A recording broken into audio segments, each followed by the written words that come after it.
is Guardian Radio 96.9 FM. Fresh news, smart talk, all day. The views and opinions of the hosts and guests are their own and do not necessarily reflect the position of the management and staff of Guardian Network.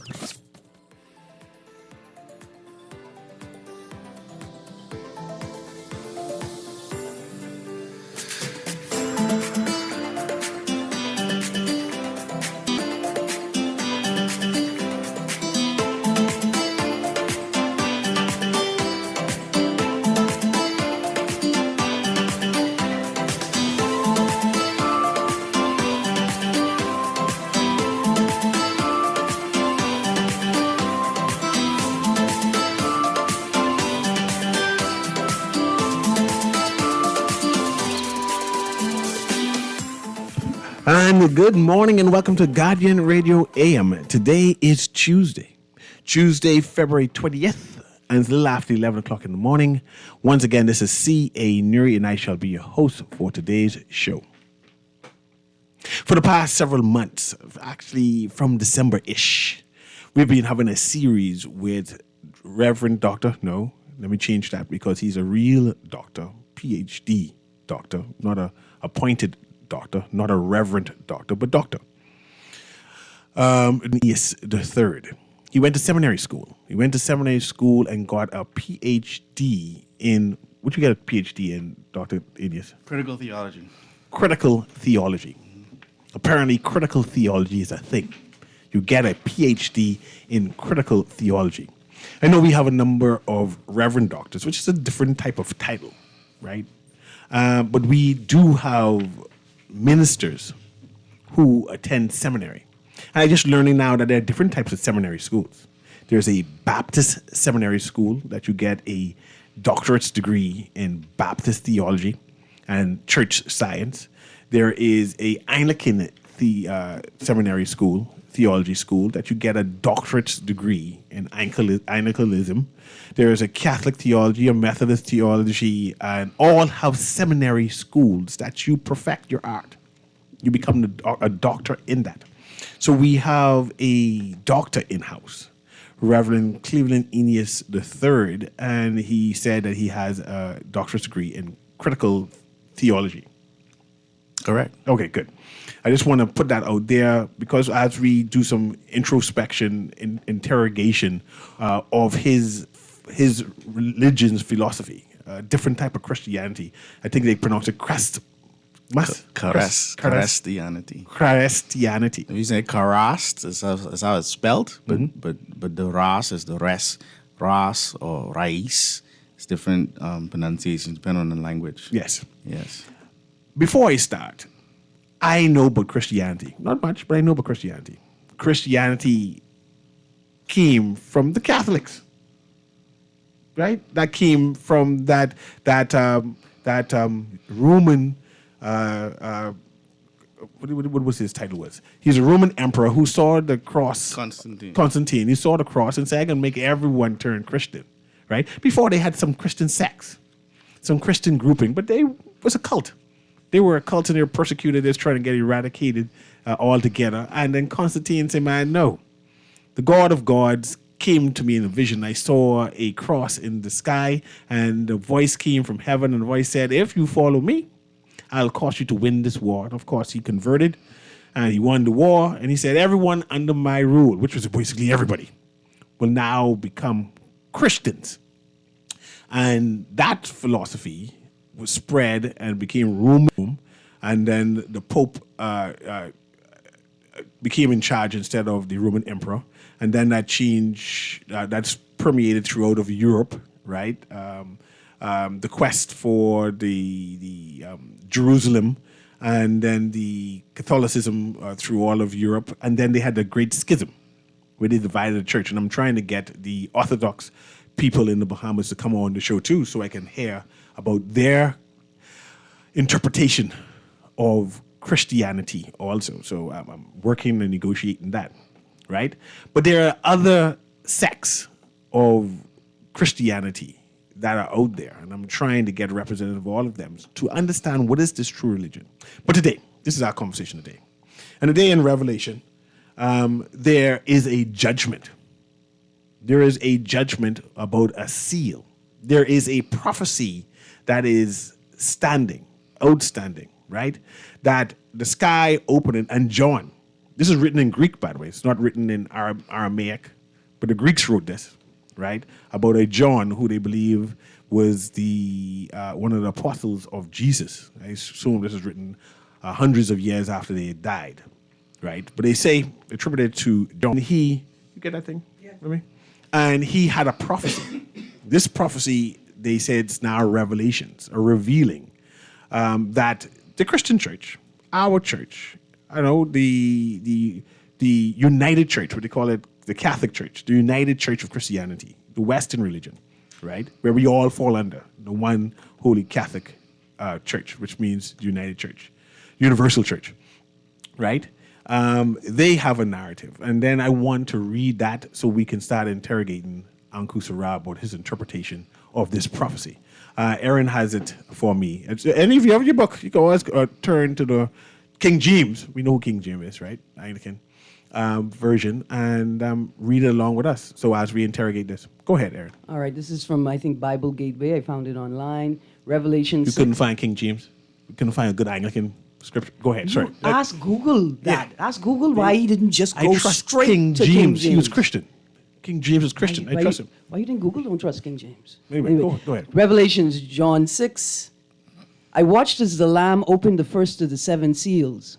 Then I heard one of the 4 living creatures say in a voice like thunder, "Come." I looked, and there before me was a white horse. Its rider held a bow as a conqueror bent on conquest.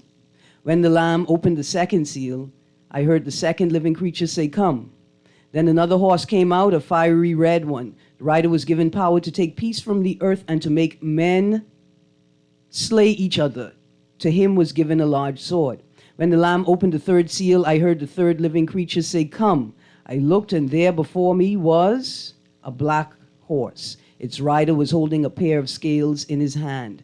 Then I heard what sounded like a voice among the 4 living creatures saying, a quart of wheat for a day's wages, and 3 quarts of barley for a day's wages, and do not damage the oil and the wine. When the Lamb opened the 4th seal, I heard the voice of the 4th living creature say, "Come." I looked, and there before me was a pale horse. Its rider was named Death, and Hades was following close behind him. They were given power over 1/4 of the earth to kill by sword, famine, and plague, and by the wild beasts of the earth. When he opened the 5th seal, I saw under the altar the souls of those who had been slain because of the word of God and they had maintained. They called out in a loud voice, "How long, sovereign Lord, holy and true, until you judge the inhabitants of the earth and avenge our blood?" Then each of them was given a white robe, and they were told to wait a little longer until the number of their fellow servants and brothers who were to be killed as they had been was completed. I watched as he opened the 6th seal. There was a great earthquake. The sun turned black like sackcloth made of goat hair. The whole moon turned blood red. And the stars in the sky fell to earth as late figs drop from a fig tree when shaken by a strong wind. The sky receded like a scroll rolling up, and every mountain and island was removed from its place. Then the kings of the earth, the princes, the generals, the rich, the mighty, and every slave and every free man hid in caves and among the rocks of the mountains. They called to the mountains and the rocks, "Fall on us and hide us from the face of him who sits on the throne and from the wrath of the Lamb. For the great day of their wrath is come, and who can stand?" Thank you very much. When I was younger, Aaron, I hated reading Revelations. It was scary. To this day, when I leave Revelation separate and say, man, the earth don't seem like it could be a nice place in the future. It seems it could be scary, and this judgment sounds real.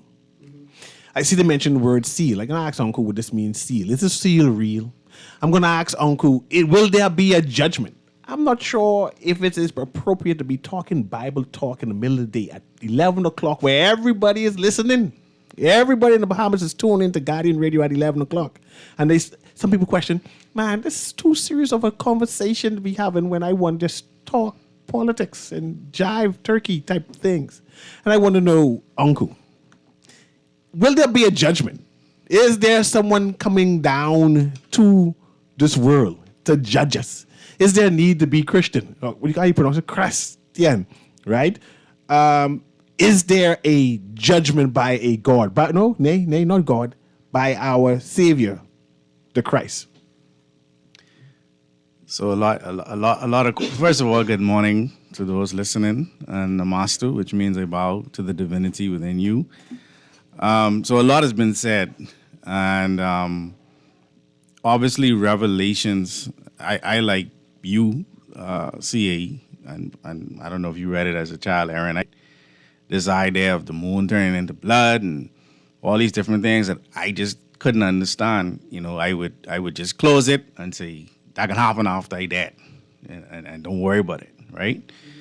The reality is, though, this book is an African book. It is a book that ultimately, when we do proper research, ties into ancient scrolls that, as we go on through today's show, we'll talk about to give some clarity to what it is that we're reading, because the reason why Revelation appears to be so confusing, or the reason why we seem to not understand it, is because we don't want to accept that it's an African book.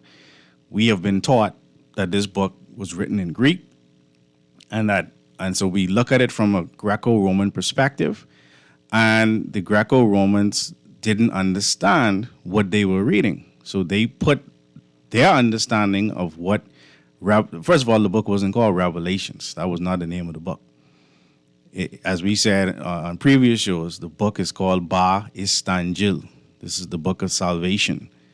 This is the book that proper interpretation or understanding of who the real and living Messiah, Yahshua Christ, truly was, and what his actual mission was, and what the actual prophecies that he spoke about, what they meant, and how they relate to us in this day and time. Because prophecy is living. It's not something that is going to happen. It is something that is happening. And so there's things that we can read in Revelations that we can see happening, and we can also look at Revelations and see things that have happened. And so when we understand what prophecy is, this reality of a cyclical reality, no different than summer, winter, spring, fall, etc., right? This cyclical reality, it happens the same way in society. So that being the case, let's go from there. Right. Mm-hmm. When I reread Revelation 6, verse 12, right? Mm-hmm. I watched as he opened the sixth seal, there was a great earthquake. The sun turned black like sackcloth made of goat's hair.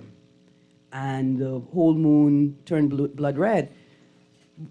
As soon as I started learning about eclipse events, right? Mm-hmm. Then I felt less afraid about that, right? Right. Like in that moment when I made the connection between the sun turned black and the moon red, I made that connection. That sounds like an eclipse. Correct. And I say, okay, maybe. And we've had those blood moons. And Right. you can actually look them up if you've never seen one, Right. whereby the shadow of the moon being, of the earth being casted on the moon, and the debris within the atmosphere creates this image of there being a blood moon. Mm-hmm. Yes? And so I felt less scared because I thought, okay, this is something that happens in my time and happened in their time, and this is how they reconcile it. This is how they articulated it. And that made me feel less afraid. So I ask you this, Uncle. Mm-hmm. Will there be a judgment? Is somebody coming down to judge us? Will there be an end of the world?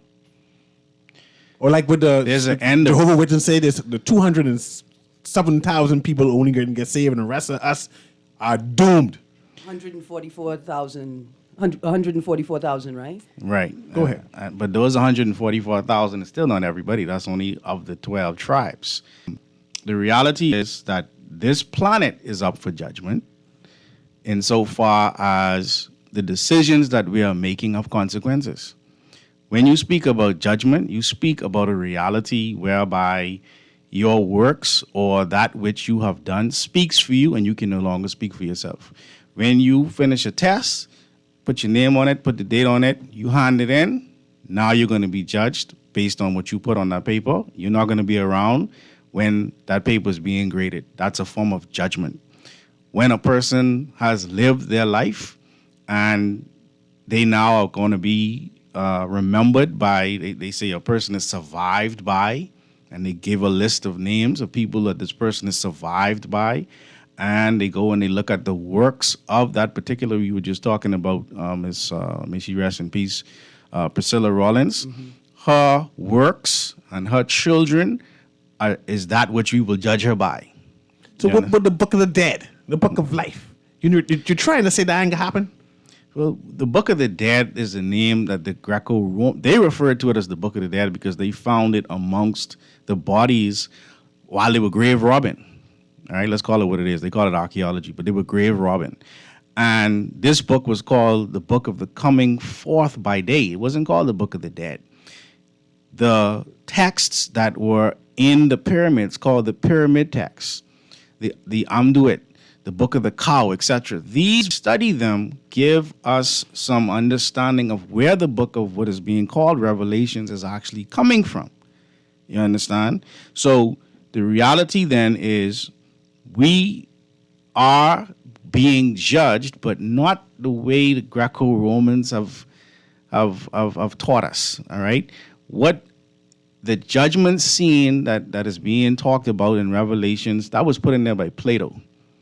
You understand? And Plato was talking about a writer by the name of Solon, Solon. He was a lawgiver in Athens. And he talked about the judgments that Zeus was ultimately, or the warnings that Zeus was ultimately giving the Greeks because of their behavior, and saying to them, if you don't get yourself in order, these things are going to happen. So that was ultimately where Revelations is getting their judgment scene from. Now, we did in the realities of the original books of the Bible, we did have our own prophecies. We did have our own prophets. One by the name of Prophet Nefer Rehu. Nefer, Nefer hyphen Hu. Nefer Rehu. He foretold of the downfall of the 4 future Canaanite kingdoms, called also the 4 beasts, and the return and the resurrection, the revival and the reestablishment of the teachings of Atonism, as was taught by the high priest, seer, and prophet Akhenaten, as is being taught by the Holy Coptic Church of the Black Messiah today. We've always had our records as the original Holy Coptic Church of the Black Messiah, and all others have come amongst us to learn about these records, and they have given the world their interpretation of those records without giving proper credit as to where they got it from. Because this Solon that Plato was talking about, if you research him, he went to the so-called Egyptian priests to learn, and the Egyptian priest told him, he said, you Greeks, all of you are young. He said, well, what you mean we young? He said, your soul is young. All of you have a young soul. In other words, you just reach. How you could just reach and then you want to tell the world what the records that been here thousands of years before you actually mean. Sit small, and or ask the people who you came to, in, because they tell you in the Odyssey, they tell you in the writings of the Greeks that they came in turn from the Africans. They came into Ethiopia. Their gods were black. Let me ask you this. Mm-hmm. Is there a hell? Because there got to be a judgment. Hellenism. So there's no hell with fire? There can be fire in hell because the Greeks have gone into the lands of the indigenous people and they've raised it. They've burned down the records of our great ancestors. They've burned down. So when that was happening to us, that was hell. But who brought us hell? The Greeks, the Romans. What about the lake of fire? There's a lake of fire, though. Yeah, if you dig deep enough, you're going to find magma. That's a fact. You're going to find a core of liquid rocks inside the earth. You're going to find that. But is that hell with regard to what the scripture was talking about? The scripture is talking about the actual desires that people have that cause them to live a life that creates the consequences whereby they feel as if they're experiencing hell. See, you cannot experience burning fire unless you have a body and a nervous system that allows for you to actually feel the fire. If you dead, what fire can do to you? I ain't sure if I understand your religion, though, because the one that I grew up with made more sense, because I understand the lake of fire. I understand the damnation and burning up. You understand fear. Yeah, I understand fear. Yes, and that is how they rule us. False evidence appearing real. Taking original records, taking them out of context, because you're not saying these are African records. You're teaching us that these are the records of the Greco-Romans who had their own interpretation of what hell, but they call themselves Hellenists. They don't call themselves Greeks. They call themselves Hellenists. So they are the ones who provided hell for the indigenous people. Go ahead. I got a text here that says, I don't know what Jesus' color have to do with salvation. I don't care what color the doctor is who saved my life. John 8:32, you shall know the truth, and the truth shall make you free. The point that we're making is Revelation chapter 1, verses 12 through 15 gives you the color of Jesus, of Yahshua Christ. It's the book of Revelation that speaks to the skin being burnt brass. If that doesn't matter to you, then you don't care about truth. And if you don't care about truth, then you don't care about being free. Because scripture says that you shall know the truth, and the truth shall make you free. So if you're not interested in truth, then you're not interested in being free. The text says that ain't an answer, it's words. Well, let me give you an answer, sir. No, it's not answer to what? I guess he's saying it's not an answer to his question. That doesn't Salvation is speaking to the realities of what the Messiah actually talked about. And if a Messiah actually spoke, then he had a body. And if he had a body, he had a color. See, what people are actually propagating today and not understanding what they're propagating is the doctrine of the Antichrist. When you go to the book of 1 John chapter 4 and you read about let's look at it for a second, because I just want people to understand that we're not coming on the radio to share opinions. In fact, when you ask about the Orthodox churches, the word Orthodox means the right opinion. That's all it means. These people coming to us with opinion, but our soul's on the line. The book of John, 1 John chapter 4, verse 1 says, Beloved, believe not every spirit. I'm not supposed to believe, but try the spirits. Ask questions. That's why we don't mind coming on the radio and being asked questions. I can't question the Pope. Whether they are of God. Now, if you're not of God, fine, then don't let nobody question you. Because many false prophets are gone out into the world. Hereby know ye the Spirit of God. Every spirit, this is how we're going to know if someone is dealing with the Spirit of God. Every spirit that confesses that Jesus Christ or Yahshua Christ come in the flesh is of God. Who's talking about the Messiah coming in flesh? The Holy Coptic Church is talking about that. So we must be of God. All right? So now let's go to the next verse. The 1 John 4 and 3. And every spirit that confesses not. My mic's still on? Yeah, you still there. Yeah. And every spirit that confesses not that Jesus Christ is come in the flesh is not of God. And this is that spirit of Antichrist. You people who don't care about the color and the complexion of Jesus, the scripture is saying that you are of the spirit of the Antichrist. Let me ask you this. Is there such a thing as prophecy? Because I know some prophets. I know some prophets. If you go to Carmichael Road right now, I can find a prophet lady who could say, this is about to happen. No, judgment is going to be coming on the Bahamas. They might even go and say, hey, someone inside here is feeling sick, and I'm speaking directly to them. I know a prophet who could say, I'm speaking to someone whose name starts with T. I ain't get the full name, but the spirit is talking to me and said that definitely someone inside your name starts with T, and I'm speaking directly to that person whose name starts with T. I want to know if there are things or people who are called prophet. Are prophets real? Are prophecies real? And Chen, how do I know if a prophet is a prophet? Every day we watch the news, and there's a weather report.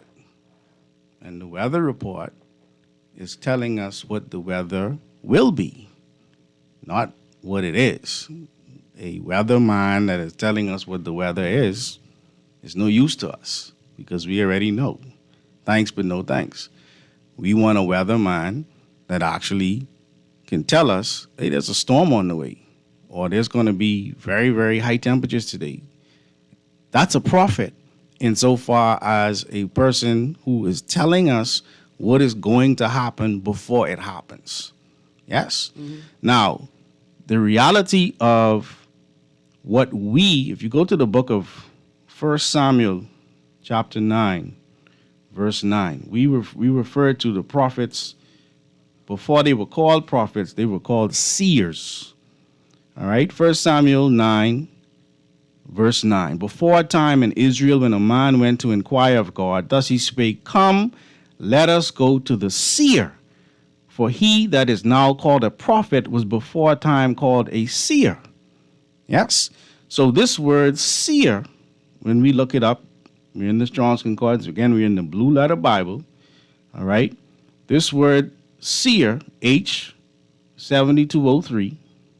All right? And we have to look at the language because the language is key. All right? This word here in the Strong's Concordance, they say it is the word roe. All right? And they say it's a seer, as often rendered, but also abstractly, they say one who has vision, prophetic vision, one who has the ability to understand cycles. And if you understand the cycles, then you can appreciate which sequence or which part of the cycle we're in, especially if you understand the sequence of the cycle. So there are people who can do that daily. There are people who can do that weekly. So weather forecasts, they'll tell you, I don't know how far out they can go, but 7 to 10 days. 7 to 10 days after that, it gets a little hazy. All right? We, as true Christians, our records, we studied, if you look up the golden year is a civilization or a culture taking the time to record for over 25,000 years. So we had over 25,000 years of records whereby we began to see a cyclical reality in a 25,000-year cycle, in a 1,000-year cycle, et cetera, et cetera. So that is ultimately what the prophets or the seers were about. If I could engage for a second, Gilbert Morris on Lester Cox's show, Connected with Lester Cox, pointed out using China as an example. He said, listen, China's got, they had not just a 100-year plan, but they've got 10,000 years of civil service documentation. See that? Right? Which means now that if you in the civil service, if you have a job, you have 10,000 years of records to turn to get a sense of what happened, so you could know what happened, so you could get a sense of what's likely to happen, what is going to happen, where you are in the cycle, right? And so just a modern day and that's a very good example. That's a very good. Now, so what is happening? So now, what are these false prophets then? Because Scripture also talks about false prophets. Scripture talks about, because I like to watch sports from time to time, and I watch the training camps of let's say for the Dallas Cowboys, and they had a man who came in there, and he was reading their minds. He was telling them what they was thinking. He was telling them what their childhood name was. He was telling them what number they was thinking. He was doing. Is he a biblical prophet? Or is he a magician? I coming back to that. Yeah. But I have a caller on the line. I have a caller on the line. Go ahead, caller. Can you hear me? Hey, good morning, good afternoon. How y'all doing? Doing well. Good. Doing well. Hey, brother, people like you, when you speak, they think you are the Antichrist. This Christian religion was forced on our ancestors. They don't want to tell the truth. They justify the Bible to rape our queens and kill our kings. You know what I'm saying? Yes, sir. And when you spit out the truth, they look at you like you the problem. But they don't want us to tell the truth. You know what I'm saying? You go in every Christian church, you see a white, blonde, blue-eyed Jesus, you know, and they say no one never seen him. So where did they get that image from? They don't want you to spit the truth, man. You know what I'm saying? Because, you know, when I was a youth, I grew up in the Anglican church in the Bahamas. You know, I opened the Sunday school, and, you know, even you know, if they want to take all our religion away from us, even the wigs, what women wear. You know, they have one of these white makeup on their face. They wanted us to look like them. You know what I'm saying? When our kings came from Africa, our hairstyle, we could tell which different tribes they was from. You see them, Domo? Yes, sir. But they don't want that. They don't want you to tell the truth, man. They look at you as the Antichrist because you telling us the truth. You know? Well, we just described what the Antichrist was. So I feel you, though. I thank you for calling. I just want to bring a text into the conversation for a second. The text says, this man is racist. Sadly, everything is black to him. And in line of what we're talking about, dear texter, that is such a oversimplified and lazy approach to this discussion. The man is talking about the Coptic Church of the Black Messiah. And most importantly, I'm talking about the Bible. The Bible brought race into this discussion, not me. Right? Revelation chapter 1, verses 12 through 15 brought race into this discussion. So the problem, you have a problem with the Bible, not with me. But and not just that, let's approach it with a critical mind. Mm. Cleveland Eneas III is a doctor in critical theology. And we're having a critical conversation about where we juxtapose history, religion, religious texts from various different religions, right, for a critical assessment of what we call the Christian experience. Let's bring a critical mind to it. Two things, and I want to know how I can approach this. One, right? When Christianity was all white, was it racist back then? I wonder. Or now that we include black people Yeah. into the Bible, it's racist now. It's standard and it's appropriate and it's proper. But that's not the question I want to ask. Go That's the ahead. question I want to ask.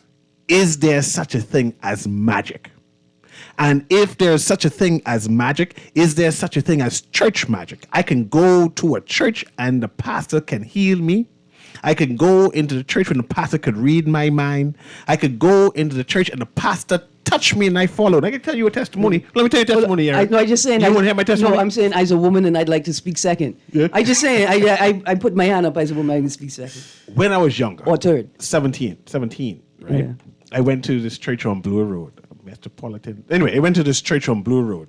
And I was moved at this church. I said, this is a good church for a young teenager. They had a good youth program there. And the gentleman said, did you enjoy the service? And it was late. It was 10 o'clock now at night. I was getting ready to go home, and I had to walk home back towards each street, right? And I said, I did. And I said, I plan to come back here on Sunday, right? I plan to come back here on Sunday. I was moved. I never see so many young people loving God so much. This church moved me. And I said, I go to church down the road, Trans, right? But this church moved me. And he said, no, you need to make a commitment now. I was taken aback. I said, now? It's 10 o'clock at night. I need to go home. My mother surely want to know where I'm at prison. And he said, no, you need to make a commitment to God now. So I got a little intimidated. And I said, yeah, I hear you, boss. At my 16, 17-year-old self. I hear you, boss. But I come in here Sunday. It's now Friday. I kind of a little tired. And I got to go home. And that man stretched out and touched me on my shoulder, uncle. And I black out. I fall to the ground dead. I fall out. They had magic inside him, uncle. I want to know if there's such a thing as church magic where you could put people under spell, knock you out cold, force you to change your language, just have you levitate. Is there such thing as magic? There is such a thing as magic, and magic is sleight of hand. Right. Pause. I forget myself as a woman. May I? Yeah, go end the ahead. Conversation? Yeah, go ahead. When we look at Obeah is still on the books. It's illegal to practice Obeah in the Bahamas. And my reading of Obeah is very simple. Obeah is science. Obeah is the practice of science principles unknown to most people. Yeah. And that's all it is. We call it alchemy. Obeah is observation, and the application of knowledge appropriately. Obia, in its truest form, represented black power. And the system that we live in today is not interested in black people having power. That's just the bottom line, right? Obey is a person knowing how to heal someone when everybody else don't know even what's wrong with them. Right. Back to magic. But magic. The right? healing of people who sick. Surely that can be done. God could intervene and make a broken limb grow back. Really? I'm just asking. Oh, okay. So here's the reality of what we experience in the space of what we call church today. Are there churches where people come and have hands laid on them and they get up out of a wheelchair and walk around? They are diagnosed with a disease and they no longer have that disease. That happens. That does happen. Does that also happen amongst other religions, though? It happens. It doesn't only happen in the church. You understand?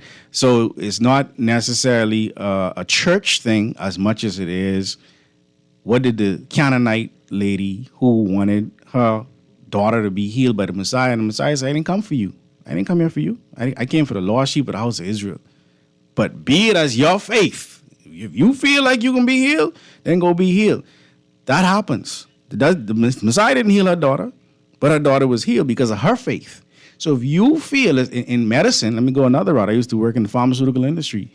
They have what's called Placebo? The placebo effect, whereby when I'm going to prove a drug is actually going to work, I have to test it to make sure that people aren't taking the drug and thinking that they're taking this drug and being healed all on their own without there being any medicine in the drug. So there's something called the placebo effect where they give them a sugar pill and they're healed because they thought they were taking medicine. First of all, I'd just like to say you practicing magic right now, Mr. Newry, because you know I wanted to speak, and somehow you tell the producer play the music for the break. I just text him. I could be No magic. That's magic. This woman will talk. Let's go to commercial break. This has been Guardian Radio AM with CA Newry. We're coming back with Cahoon Uncle Sarah, who is talking about Christianity. I'm getting it soon. Christianity. Mm-hmm. And Aaron has a text that we're going to be reading next. So just after this break, we'll be right back.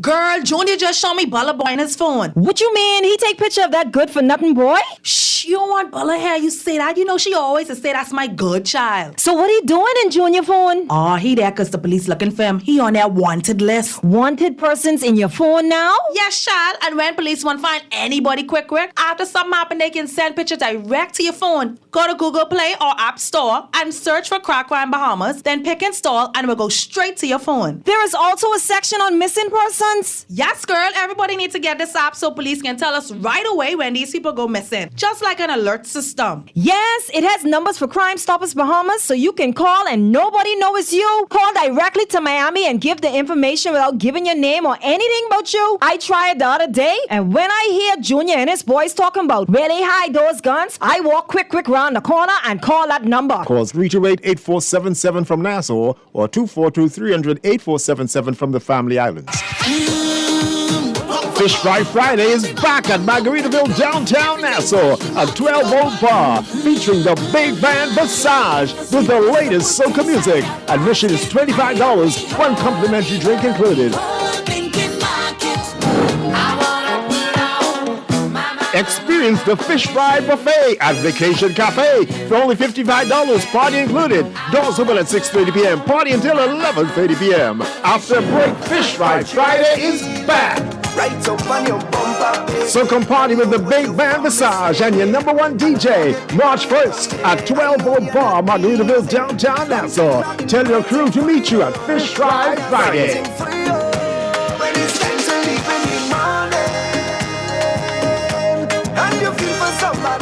It's that time of year to join the movement. It's time for the annual Guardian Media's Healthy, Wealthy and Wise Fair. Saturday, March 2nd at the Mola Marathon. starting at 10 a.m. Admission is free. Come and receive free health screenings by the walk-in clinic, fantastic product info, and sound financial advice. Participate in the exercise demonstrations by Natasha Brown, Outdoor Fitness Bahamas, and RF Exposure. There will also be a CPR demonstration by Superior Care, plus live performances by Blotty, Johnny Cake, Shine, and Carrington McKenzie, ending with a Saxon superstar Junkanoo Rush Out. Join the movement. It's the annual Nassau Guardians Healthy, Wealthy, and Wise Fair, Saturday, March 2nd at the Mall at Marathon. Love the show? Want to give your support? Become a sponsor today. Call 302-2300 for our rates and packages. That's 302-2300. Become a sponsor on Guardian Radio 96.9 FM. Fresh news, smart talk, all day.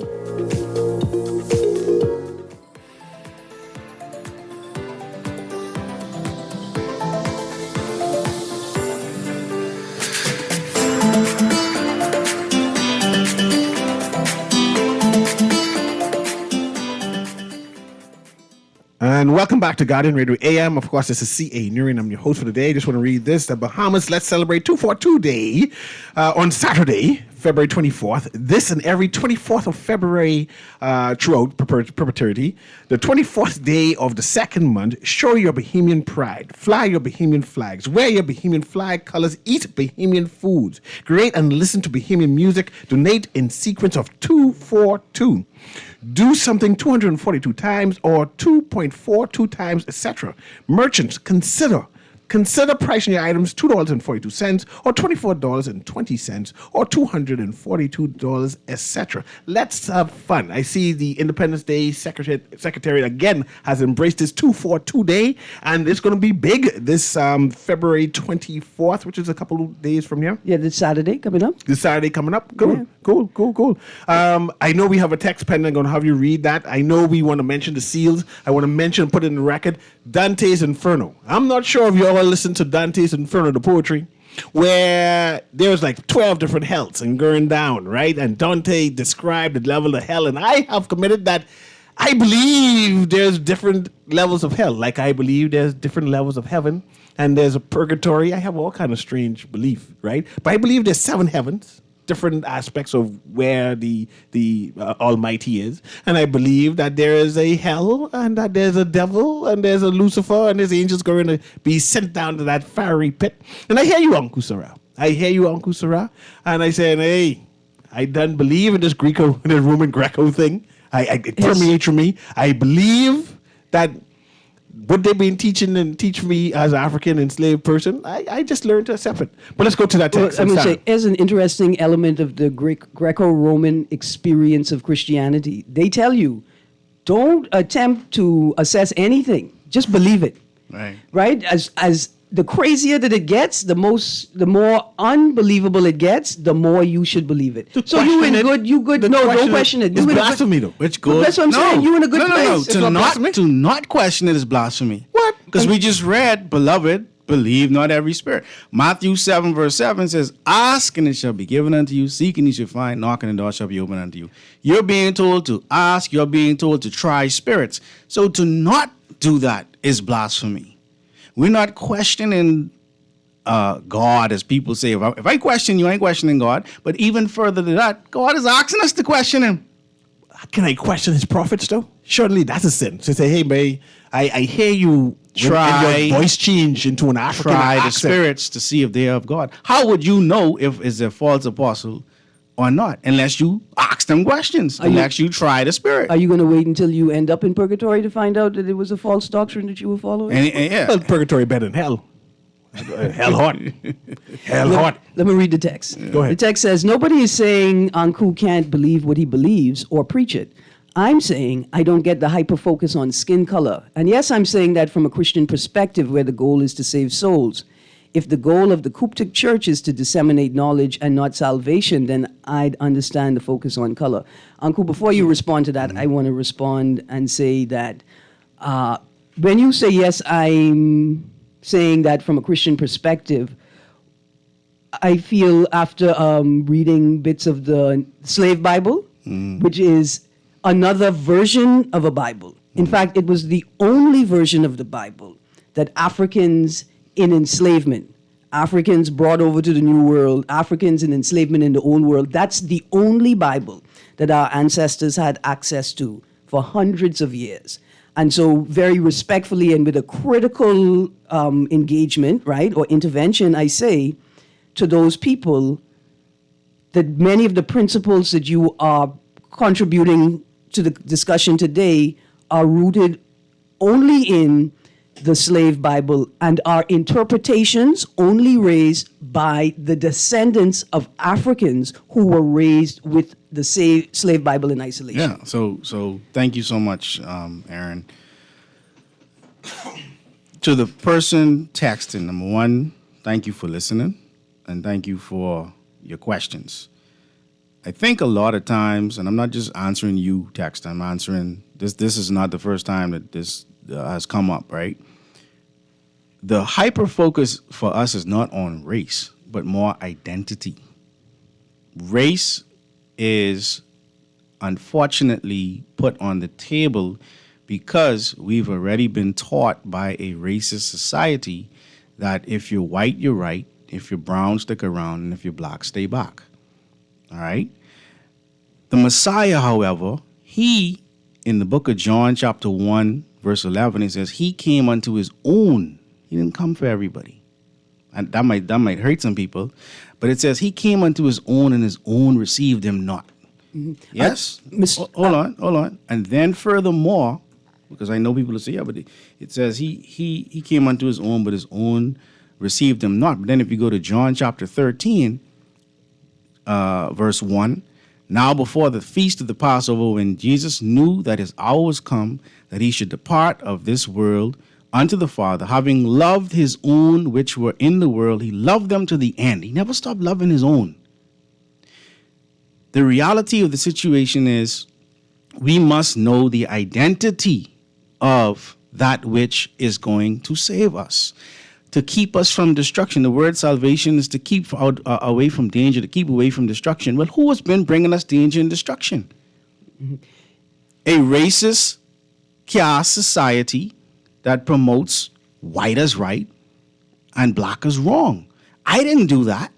I didn't bring that to the world with me. I met that here in the world. Now, if we're going to ignore that and pretend as if we're living in a religion where everything is seen as the same, then take down all these white pictures you all have in these churches and put up multicolored pictures then. Like Putin. Hold on. Like Putin. I understand who Jesus is. Like Putin, like the Eastern Orthodox Church, like Putin recognizes the Messiah is black, the Madonna is black, all of the icons, all of the saints as black. But as C.A. Newry asked before, the hyper attention on race, we met it here. Everybody in the Godhead white. But when I talk about the black Messiah, I'm the racist? And say further to that, a modern day example is what we are observing and witnessing in Israel right now. Right? Yes. Those European Jews, those people who were converted, those who adopted, Ashkenazim, declared Israel as their own, declared themselves as those original people. They gave them that land. And then they're applying the very same principle, right? Which is, I came from my own. Mm-hmm. My job is salvation for mine. Yes. And we, in the Western world, we Africans in the diaspora, subject to Western imperialism, say, that's your right. Yes, we stand with you. Even though it's us you destroying, right? Mm-hmm. That's your right to do that, but we don't see ourselves as the people who that message was for. Let's go to the caller, and then I want you to explain the seals, Uncle. Let's go back to the seals. Sure. Patch the caller through, producer, for me, please. Go ahead, caller. Can you hear me? You're on live. Yeah, good morning, Ms. Green, Media Encyclopedia, Anku, and C8. Yeah, I just wanted to show Anku, right? Anku, you know, some days you could just juxtapose. Mm-hmm. And we look at the story of Constantine and Paul going to Rome, and then Constantine subsequently saying he was converted, but yet still they put Paul to death. Okay? Mm-hmm. So what does that mean? You really believe it's a sincere story, but he look up at the sun? Come on, man. The library in Alexandria was burnt in 48 BC. They said over 500,000 schools were missing. So they said the Christians burned the library because of the pagan content. So that was censorship in itself right there from them. So how could we arrive at the truth? And so I'm referring to the text who called Anko racist, and he was saying the skin color shouldn't matter. If the skin color shouldn't matter, why are you worrying about the truth? When we could just draw from the article that Nikki Kelly wrote on Common Sense. We know that everything started out of Africa from the DNA Symposium, Anku, with right. the San Bush people. You call them another name, Anku, right? So what I'm saying is, Anku, let's bypass all of the knowledge and all the college. Why is it that Africa have an abundance of wildlife and flora? That's because everything started from there. We don't need people to tell us some things. Why would God put all that food in Africa? We could just use common sense, Anku. Bless up. Yes, my brother. Let's go to the seal now. Is there a seal? Because they keep on coming up that you open the first seal, the second seal, and all kind of strange things happen. Is there such a thing as a seal? Yeah, a seal is ultimately evidence of authenticity. They still use seals today. You sign a contract, you want to make sure that what if the government is going to give you, let's say, a contract or an agreement between you and the government, it's going to be sealed so that you know that it's coming from the government or it's coming from a particular business. The same thing happened in 96 AD when these scrolls were being sealed. The same thing happened in the book of Daniel, chapter 12. They understood that there were people who would come and try to replicate or plagiarize these records and take them out of context and mislead people. So the question is a very good question because part of the sealing of these documents was also who gonna be bringing you these documents. Let me tell you how he look. He got brass skin, but like it burnt. That's part of the seal. So if anyone else come in bringing you something and they don't look like him, you need to question it. And even if they look like him, here are some other things you need to question. Yeah, if they ain't hard red or hard yellow like they from Long Island, that they ain't the real Long Island bread. Don't trust it. Don't trust the recipe. You gotta keep it secure. Anyway, this has been Guardian Radio AM with C.A. Newry. Thank you very much, Uncle Sarah. Dr. Cleveland Inius III. Thank you very much, Aaron Green. That's magic. That's magic. A whole hour? A whole like hour. That? Yes, like that. Yes. And I see we have tons of texts. A lot of people are listening. They're saying that we need to bring Uncle all around, all the time. But it's 12 o'clock. We only have an hour. Have a wonderful day. Guardian Radio 96.9 FM, Nassau, Bahamas.